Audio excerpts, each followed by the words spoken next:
오늘 말씀은 불신자들도 잘 알고 있는 말씀입니다.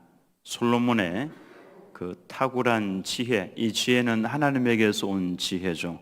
그 지혜를 보여주고 있습니다. 하나님께서 바로 앞장에서 솔로몬에게 내가 너에게 무엇을 줄고 너는 구하라고 말씀을 하셨을 때에 솔로몬이 정확하게 이렇게 말씀을 드렸습니다. 누가 주의 이 많은 백성을 재판할 수 있사오리이까?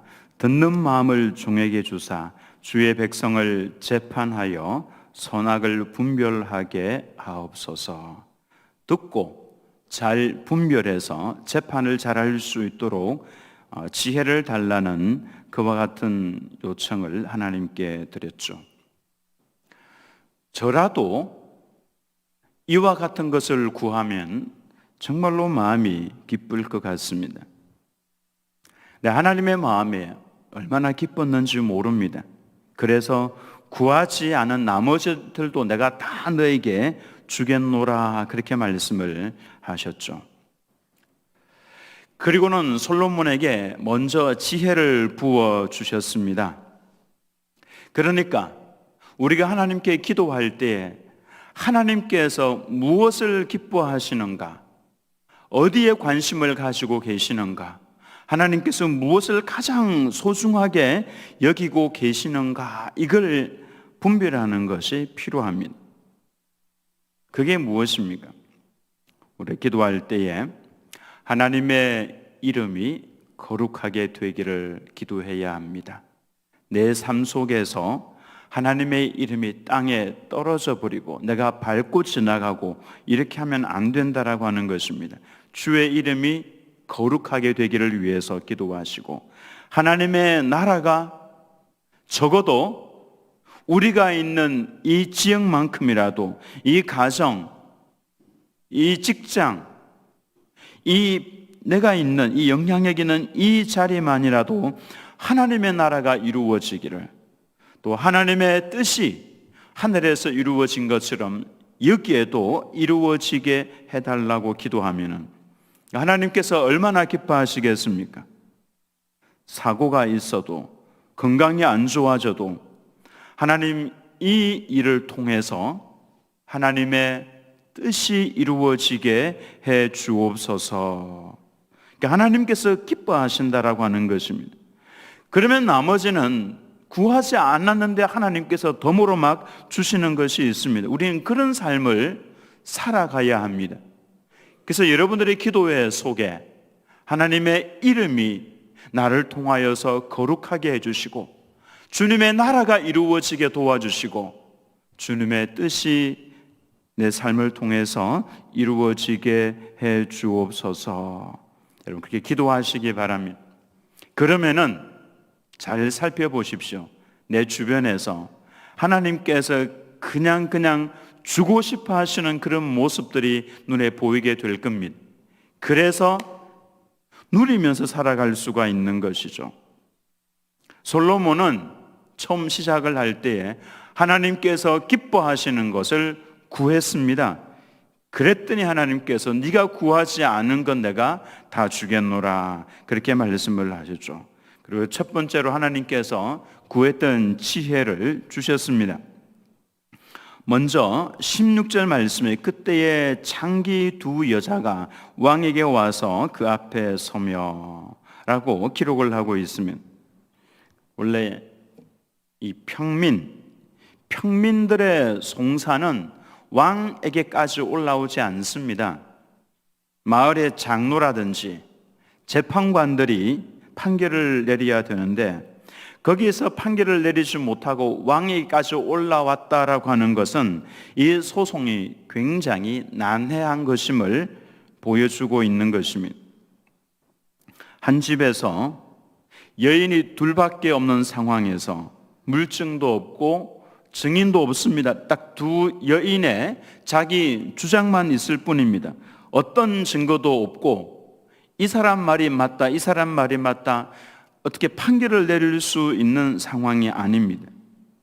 그러니까 마을의 장로나 재판관이 판결을 내리지 못한 이 소송을 가지고 왕에게 올라왔기 때문에 백성들이 관심이 집중되었던 겁니다. 그것도 솔로몬이 기도하면서 하나님께 지혜를 구했고 하나님께서 그 지혜를 주시마라고 약속을 한 이 사실들이 백성들 사이에 퍼져나갔을 것이고, 과연 하나님의 지혜를 가지고 있는 우리 왕이 어떤 판결을 내릴까? 그래서 아마도 많은 백성들이 모였을 겁니다. 여기에 이 여인들에 대해서 두 여인이라 이렇게 표현을 하지 않습니다. 창기 두 여자가 라고 하면서 의도적으로 이 두 여인의 신분을 기록을 하고 있습니다. 당시 사회에서 여자들은 존중을 받지 못했습니다. 인권을 그렇게 누리지 못했다라고 하는 것입니다. 더욱이 창기라면은 백성들의 최하층입니다. 그런데 창기와 같이 가장 소외되고 가장 최하위층에 있는 이 여인들까지도 억울함을 호소할 수 있는 나라다라고 하는 것입니다. 이들도 왕의 공의로운 판결을 기대할 수 있는 아름다운 나라를 솔로몬을 통해서 하나님께서 만들어가고 계신다라고 하는 것을 의도적으로 이렇게 비추어 주고 있는 것입니다. 솔로몬의 왕국의 번영은 주류층을 대상으로 하고 있는 것이 아닙니다.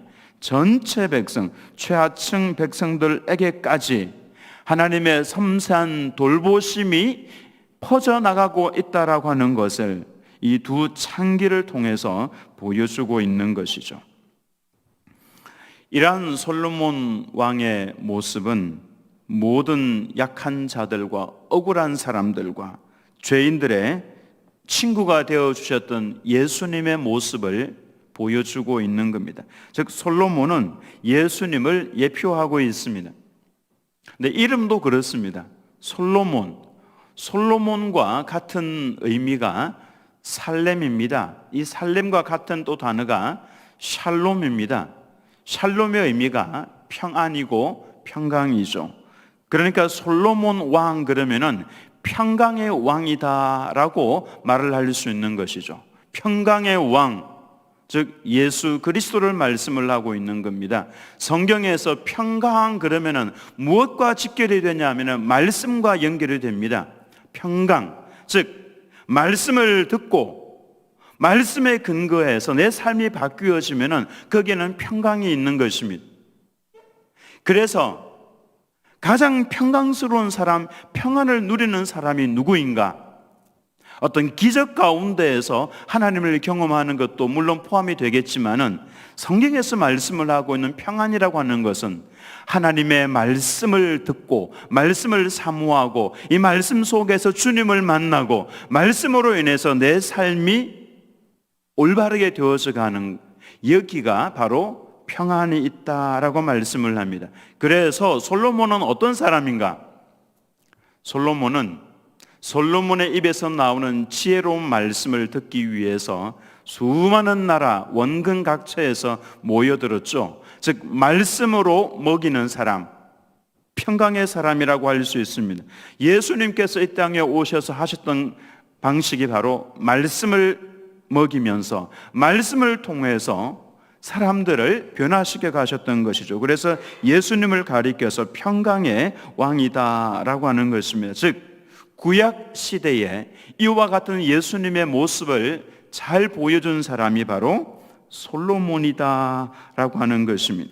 솔로몬은 예수님처럼 가장 최하층에 있는 사람들, 가장 소외된 사람들의 단식과 신음에도 귀를 기울였습니다. 마찬가지입니다. 우리도 하나님 앞에서 탄식하고 하나님 앞에서 부르짖고 있는 내용들 하나님께서 다 듣고 계신다라고 하는 것입니다. 그래서 오늘 간구할 때 이 의식을 가지고 기도하시기 바랍니다. 비록 내가 창기와 같이 최하층 백성이고 보잘것없는 백성이라고 할지라도 나의 왕이신 평강의 왕이신 예수님께서는 귀를 기울여서 듣고 계신다라고 하는 것입니다. 이어지는 17절 이하에 보면 송사 내용이 나옵니다. 여러분 잘 아시죠? 한 여인이 먼저 출산을 했습니다. 사흘 뒤에 또 다른 여인이 출산을 했습니다. 근데 그 여인이 잠을 자다가 누르는 바람에 그 갓난 아기가 그만 죽었습니다. 겁이 났겠죠. 살펴보면서 몰래 살아있는 아기랑 죽은 자신의 아기랑 바꿔치기를 했습니다. 아침에 일어나서 젖을 먹이려고 보니까 내 아기가 아니죠. 엄마는 압니다. 엄마는 아무리 어린 아기라 할지라도 내 아기고 아니고 딱 보면 아는 것이죠. 딱 보니까 내 아기가 아니라 저기에 있는 살아있는 아기가 내 아기라는 것을 알게 된 것이죠. 그래서 다투었던 겁니다. 내 아기다, 내어놓아라. 다투다가 결국 솔로몬 왕의 앞에까지 왔던 것이죠. 재판에는 증인이 필요합니다. 그리고 확실한 증거가 필요합니다. 여기에는 두 여인의 주장만 있을 뿐이지 증인도 없고 증거도 없습니다. 특별히 이들이 창기여서 이들의 말을 입증해 줄 남편도 없습니다. 지금이라면은 DNA 검사를 하면은 바로 답이 나오겠죠. 당시로서는 증인도 없고 증거도 찾을 수 없어서 불가능한 재판이었습니다. 판결을 낼 수가 없습니다. 목소리 큰 사람이 이기느냐, 그런 때였죠. 그러나 하나님의 지혜 앞에서는 아무런 문제가 되지 않았습니다. 솔로몬은 이 모습을, 다투고 있는 모습을 보고 있다가 하나님께서 주신 지혜를 가지고 바로 판결을 내는 말씀을 합니다. 감추어져 있던 여인들 속에 감추어져 있는 모성애를 활용을 해서 사건을 해결을 해 나가죠. 칼을 가져오느라 이 아이를 반으로 잘라서 반쪽을 서로 나눌 수 있도록 그렇게 하라고. 그 말을 듣는 순간에 가짜 엄마, 이 사실 가짜 엄마는요 악한 사람입니다. 자신이 잘못된 말을 하고 있다는 것을 알고 있는 사람이죠. 그 엄마가 뭐라고 그럽니까? 우리 차라리 싸우느니 이 아이를 반으로 나누어서 너도 반 나도 반 가지자라고 이야기를 했습니다. 근데 그 말을 들은 솔로몬은 바로 판결을 내리죠. 이 여인은 엄마가 아니다.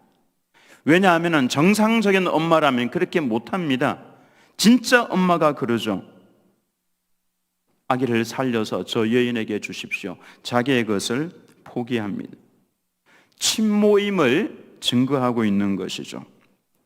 이로써 누가 진짜 어머니인지 명백하게 드러냈습니다.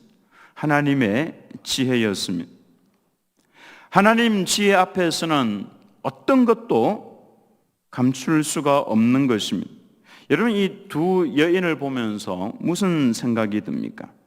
두 사람은 이미 답을 알고 있죠. 누가 진짜 어머니고 누가 가짜인지를 두 사람은 이미 알고 있으니까 한 사람은 정말로 악한 사람입니다. 근데 이 사건을 누가 처음부터 보고 계셨냐 하면은 하나님께서 보고 계셨습니다.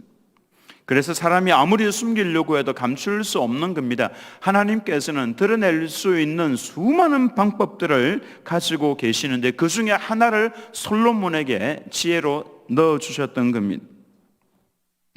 설령 사람이 숨기는데 성공했다고 할지라도 언젠가는 드러나게 되어 있습니다. 왜냐하면 하나님께서 보고 계시기 때문에 그렇습니다. 정치계에서 아무리 숨겨놓고 꽁꽁 싸며 놓는다 할지라도 결국에는 다 드러나게 되어 있다라고 하는 것입니다. 어리석은 인간들입니다. 숨기면 진짜로 숨길 수 있는 줄 착각을 하고 있는 것이죠. 하나님께서 다 보고 계시는 겁니다. 가장 좋은 것은 죄를 짓지 않는 것입니다. 그 다음으로 제일 좋은 것은 솔직하게 드러내어 놓고 회개하는 것입니다. 그게 제일 좋은 두 가지 방법입니다. 그러므로 우리는 이 생각을 해야 합니다. 하나님을 속여서는 안 된다. 하나님께서는 내 속마음까지도 다 정확하게 보고 계신다. 그러기 때문에 빨리 자백하시기 바랍니다. 빨리 고백하시고 하나님 앞에 회개할 것 빨리 회개하시고 솔직하게 하나님께 다 고백을 하시기 바랍니다. 그래야 우리가 살아갈 수가 있다라고 하는 것이죠. 마지막 28절 함께 읽도록 하겠습니다. 시작. 온 이스라엘이 왕이 심리하여 판결함을 듣고 왕을 두려워하였으니 이는 하나님의 지혜가 그의 속에 있어 판결함을 봄이더라. 하나님께서는 사명을 주실 때는 능력도 더불어 함께 해주시는 것입니다. 오직 성령이 너에게 임하시면 권능을 받고 예루살렘과 사마리아와 땅끝까지 이르러 내 증인이 되리라 말씀을 하셨죠. 맡긴 자에게 하나님께서는 권능을 주시겠다라고 말씀을 하셨습니다. 그러므로 우리들에게 필요한 것은 능력이 아닙니다. 능력은 하나님께서 주시는 것이고 우리에게 정작 필요한 것은 순종이라고 할 수가 있습니다. 주님, 제가 순종하겠습니다. 그에게 하나님께서는 능력을 부어주시는 겁니다. 순종도 하지 않는데 능력을 부어주면 그 큰일 일어나는 겁니다. 그리고 백성들은 솔로몬을 통해서 하나님을 보았습니다. 하나님의 지혜가 그의 속에 있어 판결함을 봄이더라 그랬죠. 우리도 마찬가지입니다. 우리의 말과 행동을 통해서 하나님이 나타나야 합니다. 우리의 지혜가 아니라 하나님께서 주신 지혜다라고 말을 해주어야 합니다. 우리의 능력이 아니라 하나님의 능력이고 하나님께서 하셨습니다라고 이야기를 해야 합니다. 그래야 나를 통해서 하나님께서 나타나시는 것이고 사람들이 하나님께 영광을 돌릴 수가 있는 겁니다. 우리에게 주어진 이 길을 걸어갈 때에 우리 이렇게 살아가야 됩니다. 이분은 하나님의 사람이다. 그 속에 하나님의 영이 있어서 함부로 말하지 아니하고 함부로 행동하지 아니하는 분이다. 여러분, 이런 이야기들을 우리 모두가 다 들어야 되지 않겠습니까? 걸어다니는 하나님의 백성, 걸어다니는 하나님의 사람 되셔서 우리를 통하여 하나님께 온전히 영광을 돌리는 복된 삶 살아가시기를 예수님의 이름으로 축원합니다.